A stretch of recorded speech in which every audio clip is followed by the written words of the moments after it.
So now the hurricane has passed and people are out there surveying the damage on their homes, getting in touch with contractors and trying to get some work done to try and prevent some of the damage. And some of the previous videos that we've done here, we talked about your duties as a policyholder to try and protect your property from further damage. That doesn't mean you need to come rushing down here if you're stuck up in Atlanta or somebody else. And quite frankly, you should probably just back off a little bit because you don't want people rushing back in and making the situations worse. But reasonable care means that as soon as you can practically get back down to start taking care of your property, you should.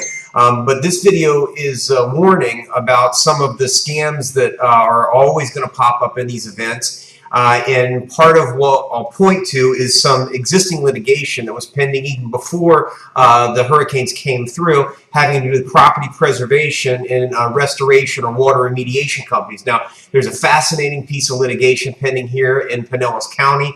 It's a case involving Heritage Insurance and allegations in the litigation that some property preservation companies taking advantage of both Heritage Insurance and their policyholders by rushing in and doing work unnecessarily and engaging as what the lawsuit describes as a scheme and a conspiracy based on deceptive practices, including taking Heritage Insurance Company's confidential information, interfering with policyholders, committing insurance fraud by the submission of falsified and inflated billing statements, and the wrongful dissemination of insurance policy information. Now, what's alleged in this lawsuit, and it's really a fascinating lawsuit, is that a restoration company was jumping in and going and doing work on people's houses and then submitting to the insurance company radically inflated claims for payment based on work that they had done when they're on the property. Now, there are two critical things to keep in mind. I won't limit myself to two, maybe three or four. But importantly, when you have damage and you're contracting with people to come onto your property and make repairs, start first with your insurance company, because if they've got preferred providers that your insurance company has good relationships with, you've got some protection there. That's certainly preferable and is always going to be in your best interest rather than just pulling somebody off the street. So if your insurance company recommends somebody, the insurance company trusts them and they probably have a good feel for what kind of work they're going to be doing, what kind of invoices they're going to be submitting. If you don't have that, obviously good recommendations from other people are another thing. But what tends to happen in these kind of events is, people come in from out of state, people come in from out of town, and they start just jumping on your property and doing work.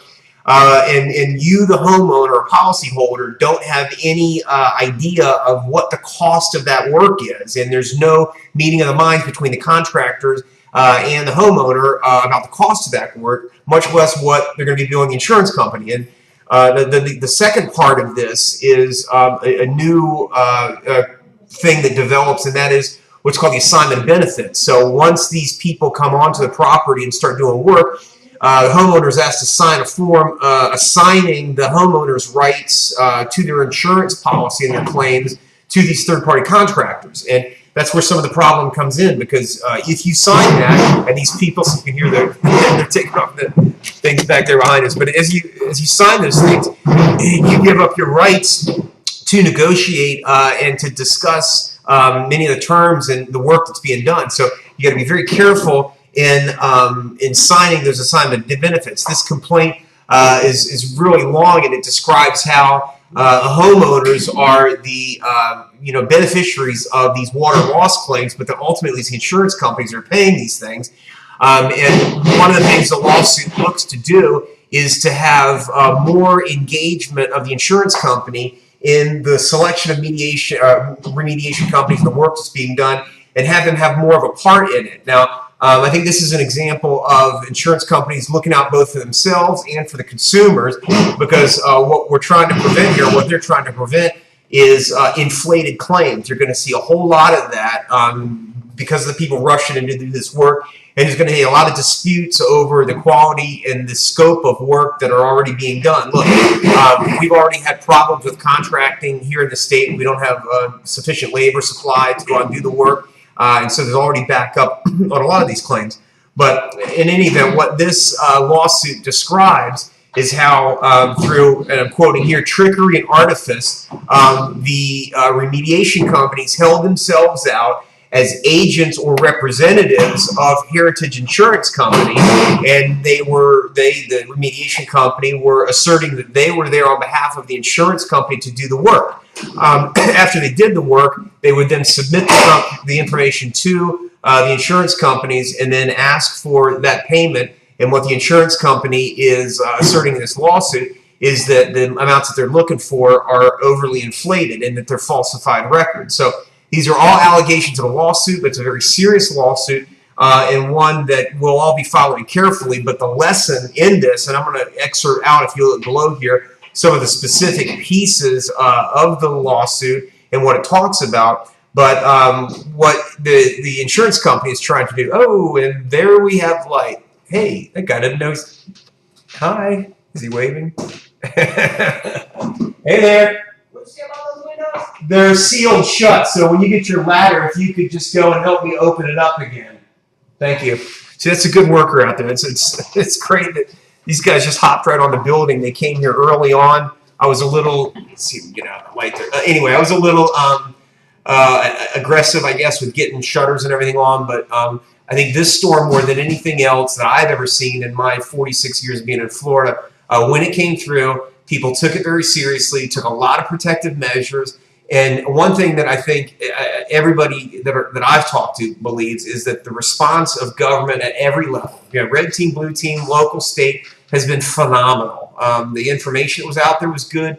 The judgment calls, I think, were exceptional across the board.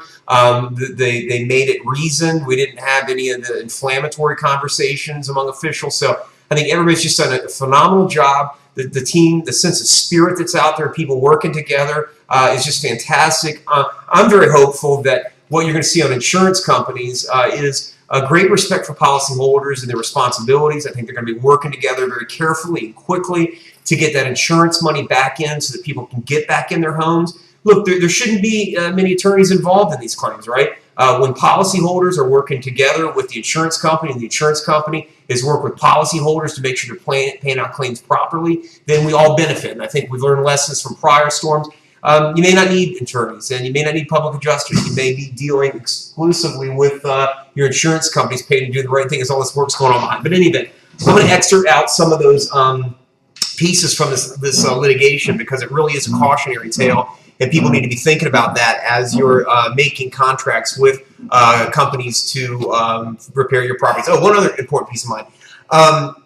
When someone does work on your property, make sure they are licensed, make sure they are insured. One of the things that a consumer needs to know is if somebody's out doing work on your property and they're not licensed, not insured, number one, you can be responsible, but there's a protection for you. And that is if somebody comes in, does work on your property, not licensed, not bonded, insured, then that work may not be compensable and they may not have the right to file a lien against your property. I'll cover that in some other videos.